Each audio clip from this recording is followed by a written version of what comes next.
Hi, this is Mike Vrobel from DadCooksDinner.com. Let's truss a beef tenderloin for the rotisserie. Here is our beef tenderloin.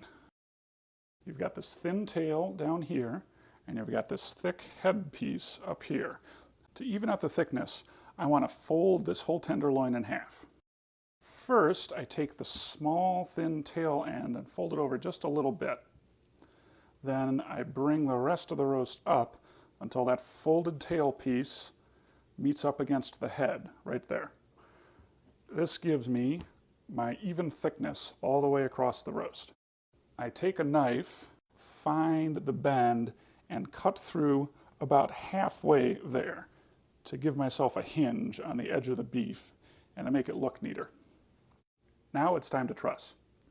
I want to put a truss roughly every 1.5 to 2 inches across the length of the meat. Now there are all sorts of ways you can tie a roast. Some are pretty fancy.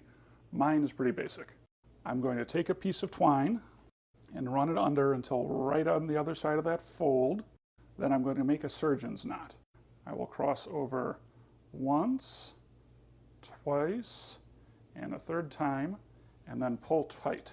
The extra tension from the 2 extra twists will hold the twine steady so you don't have to put your finger on it while you tie off the rest of the knot. Then I repeat every couple inches all the way down the rest of the roast. And there's our trussed piece of beef. Trim the twine. And now it's time to spit. We want to run the spit through the middle of the fold that we created earlier. I start right in the middle of my cut and push through, coming out on the far end. And then I want to get these forks into each piece of meat on both sides.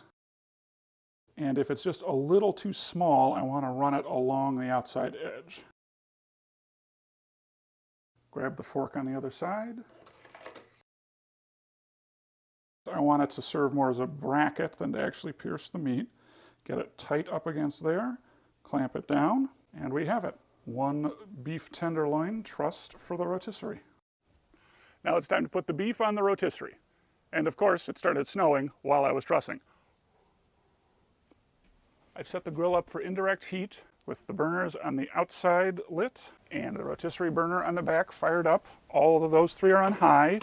All the other burners are off. We put the rotisserie in the motor, turn on the motor, and start the rotisserie spinning. Make sure the drip pan is centered under the beef, and close our lid. After 40 minutes of cooking, there we have it. One rotisserie beef tenderloin, cooked medium rare. Thank you for watching. Stop by and see us at DadCooksDinner.com.